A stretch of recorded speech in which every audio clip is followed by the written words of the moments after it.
let's get um, this week's stream started. Um, um,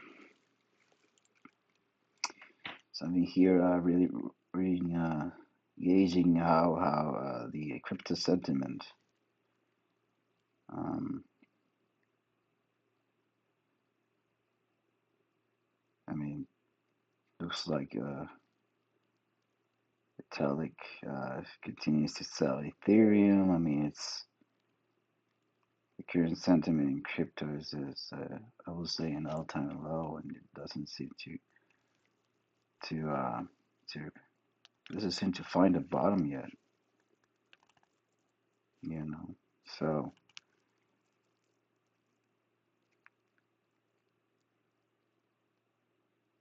if he continues to sell Ethereum, I mean, there's a lot of like, just like the market is not responding at all. You know, the market is not responding at all, and looks like people are finally like realizing it. Like the some of the people that got big money in it are just realizing it that things are just not reacting. Things are like the way they're supposed to do, right?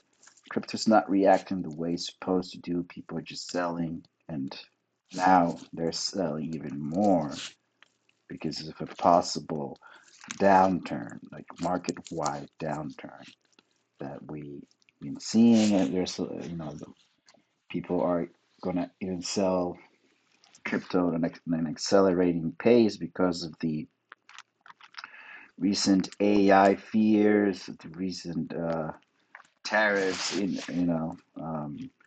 a lot of like U.S. uncertainty.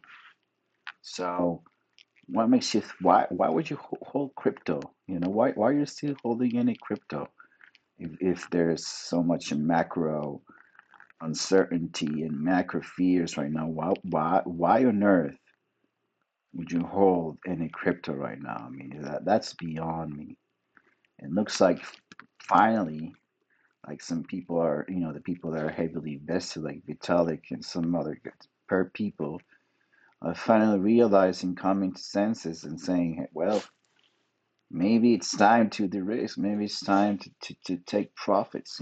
Maybe it's time to, before some looks like something's gonna come up. Looks like something mean is looming.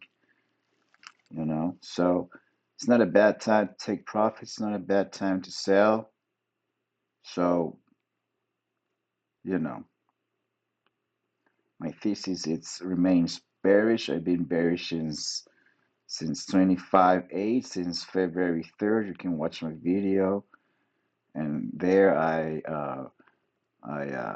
you know I expand, I detail my argument of why I think the bear market started on February 3rd. You know, so picking up where we left off last week. Um, this week was rather also interesting week. Uh, there seemed to be a not a whole lot on the first in the middle of the week. I feel like once we got on Friday, once we got bought, but then we revisited the lows again on Tuesday, and and later on Tuesday and Wednesday,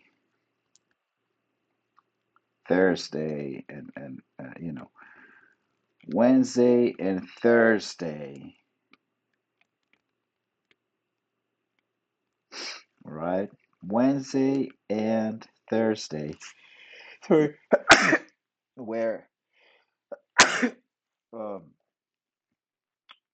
you know, relatively flat, days. Not a lot of volatility. It seems like the market was and still remains uncertain. Not a lot of seems to be a lot of interest, near these levels, the 25 and so on.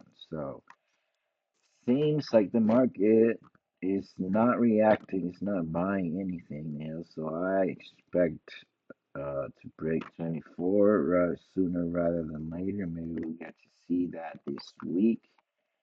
I feel like we got the enough uncertainty, the enough fear, the enough de-acceleration, this the AI threat and everything. I think it's very likely that we get to see to retest 24,000 area. That's the last time. That's a major zone. That's was the October crash. That was the bottom of October crash. So it's a very symbolic zone that bulls need to defend in order for this bull run or this bull market to prevail, to continue. Well, yeah, that's my current view on equities. That's my current analysis. Like I said, Um, and after middle of the week, we got Friday. We got the news that on Friday we got news that the Supreme Court overturned the previous Trump tariffs. So basically, they got canceled for the meantime, and the markets reacted positively, but not overly so, not enthusiastically so, not the way it should be. You have to remember back in Liberation Day when they canceled the tariffs. It's not the same way. The market did not react the same way it did, when they canceled the tariff. So did not react the same way. Um, it just reacted with a meager 1%. I think with canceling the tariffs should have, um, you know, took the market higher, but it didn't. 1% shows to me. It just shows just a rather, lack of conviction in the current market. The current macroeconomic and current geopolitics situation. It's all entangled, it's all meshed, all this thing is just not it's not letting the market go further up. I think it's just plain and simple. I think it's pretty clear to me. So, and we can see on um, the gold price action, tell, we can deduce that uh, gold did finally, like we talked before, um,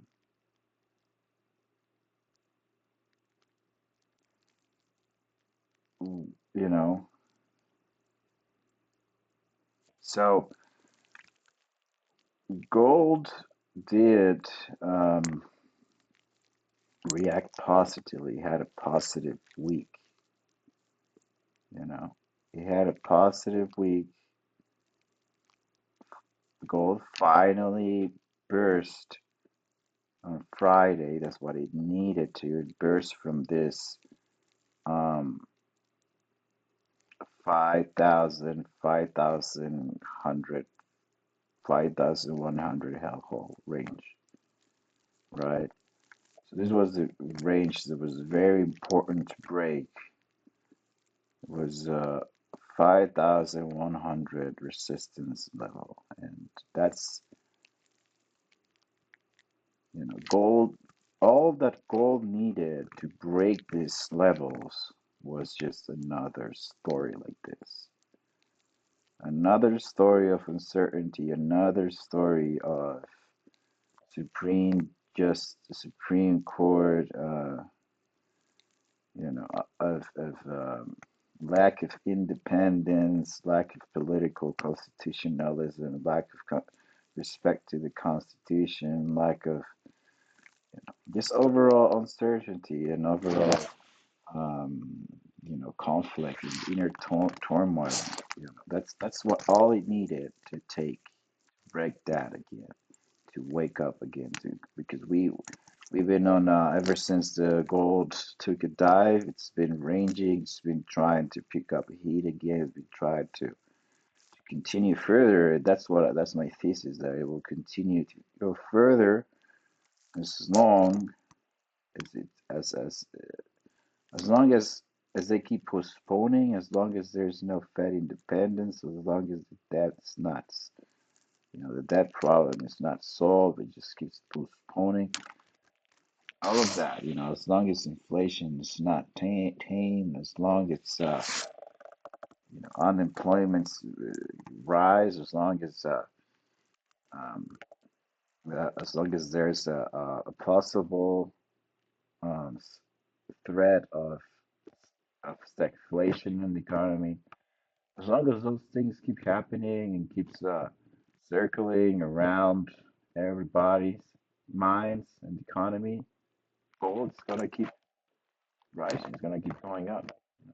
All these problems, issues, and Friday, it's all it took to break from this bearish pattern. So it reacted positively. It's been heavy selling above 5,000. That we can see. But all it took was you know a food day. All it took was some doom and gloom news for gold to reclaim this area. Then on Monday, I predicted, gold closed the day with a 2.3% gain. You know. So gold benefited the most from this whole fiasco, right? So so where do we stand right now? Where do we stand? We stand here. Gold is up, and then they kept selling the Nasdaq. They sold for 1%. So that's very telling. Gold, it's very important to see. Gold rose because of the continuing uncertainty, and stock market took a dive for 1%. Now, just like I predicted, these jello drawings I did the last week. So that was that just fitting into my expectation, into my prediction. So you can see here there was an obvious resistance that was sold and then took down, and it was bought. This was bought here. People were buying this area, right? And then they bought, it went up again at 25, which is a psychological, it's a round number area. So it just sold off above 25, and then on Monday, everything just went loose, right? So they just sold it at 25. So what are my thoughts right now? Where do I think it's going right now this week? I believe there will be a continuing sell-off. I don't think we will get to see above these levels. If we ever get to reach these levels, I would suggest to sell. I believe that we will do continuous selling, and we're gonna approach 23,000 rather soon, right? So yeah, so that's my current prediction. That's my current analysis on the market. I believe gold will continue to go up. Like, why wouldn't it? The only way, I mean, I think on this past Monday, yeah, last Monday is when they announced that the Fed, there was in this news article. They announced that they might start raising rates instead of the lowering rates. They announced that some people at the Fed discussing, were considering raising rates. So that's another uh, issue. It's another problem for the market to carry. It's a huge heavy load. It's not it just makes things harder for the bull case at this point. So that's what I've been saying. I've been saying that the right thing to do is to raise, but the economy just cannot handle any more raise, any more hikes. You'll start to see things breaking, banks going bankrupt, and it's just not a pretty picture. It's just you're just nowhere to go in the end of the day. So that's why we see gold rising because of this problem. Just like I said, in my previous videos. Um, so all in all, um, I really think it's going to continue to fall. Why would it go up? It's not. It doesn't look like it. Now back to crypto. Just you can see here this drawing I made uh, just the last week. Um, doesn't seem to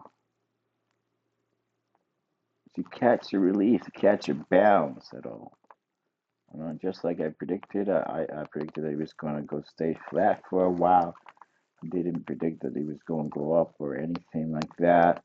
There's still a lot of selling above the 70,000 area, and all in all, crypto has behaved pretty pretty um flat. Stay pretty flat. There's like a liquidity crisis. It's not a lot of action. There's not a lot of volume going on right now. It's relatively dead. I haven't seen crypto this bad for a long time. I think it's even worse than FTX.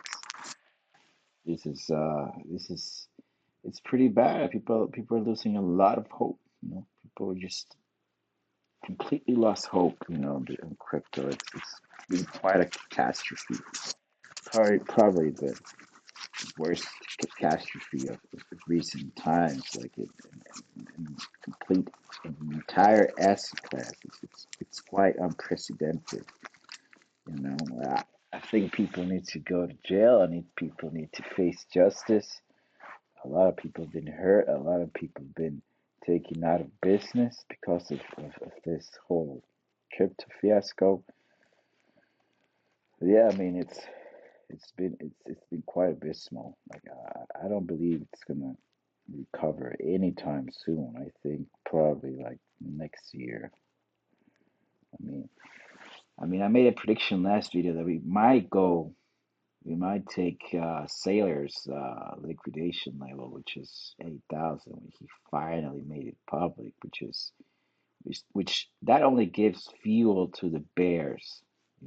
Just giving a target to the bears. You never want to do that. So it's very likely that we hit there now that the price is now known. And yeah, I mean, it just doesn't look like it's gonna stop anytime soon. This doesn't look like it's gonna stop anytime soon. It's just spiraling down, you know. Just cannot go any further. It's just gonna catch a break. It's just completely abysmal. It's just disgusting at this point. I think you're better off trading something else, something more reliable, not just something too random, in my opinion. And I don't know. I hope things get better for crypto. Hope liquidity comes back. Um, but yeah, that's the current analysis in crypto. Nothing big has changed. Only major figures in the ecosystem have only uh, been selling.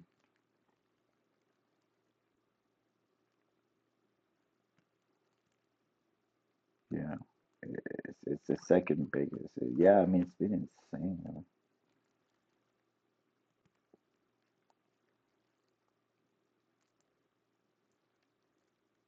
Yeah, I mean a lot of people are targeting AI. I don't think it's AI cause. I think it's just people are finding excuses. People are finding narratives. But I believe that this crash, this sell-off, has been coming for a while now. I think it's largely economy driven. It's macro economy driven. It's just the inflation. I think it's the unemployment. It's just the whole economy altogether. They're just pulling off. I don't think it's specifically. I don't think it's specifically just this one thing. People want to isolate this whole problem to just one little thing, this AI thing, so they can just invent a patch and then get things back to normal, try to get things back to normal. But it's not the case. I don't think AI is responsible.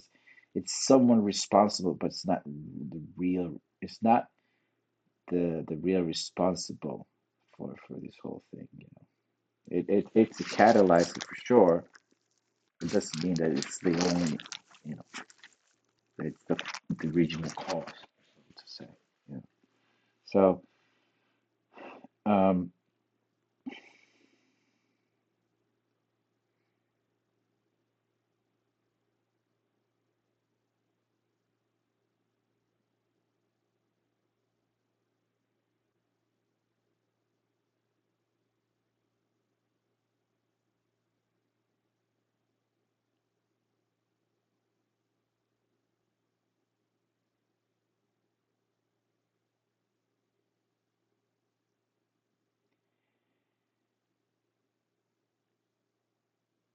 yeah, I mean, so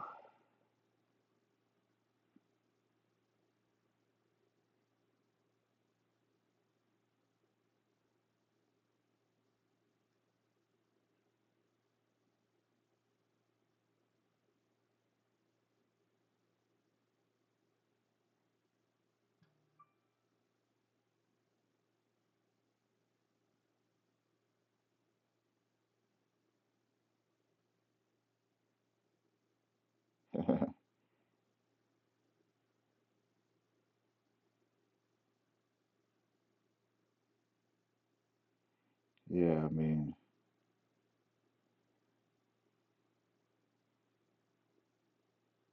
yeah, there's a lot of like doom and gloom in the news feed, so just proceed with caution. Now, I wanted to address just one more thing that's related to forex, um, to forex markets. So, um, I just want to address the Mexican peso, um, just how I reacted. Just a little thing, just a little quick recap. So basically, on Monday, the peso, the dollar, posted a 0.80% rise over the Mexican peso, and this is only an isolated thing, as you can see here on the Dixie on the dollar index. The dollar rose not because of an overall dollar strength on Monday, but the dollar rose because people started to sell just the peso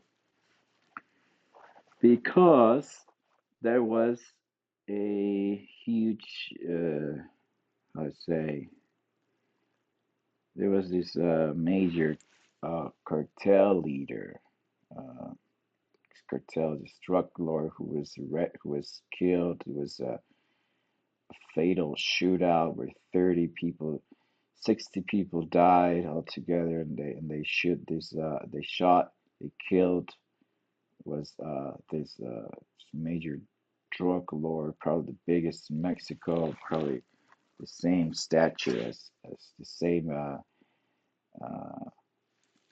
it's as big as El Chapo, you know, it's the rival of Chapo actually.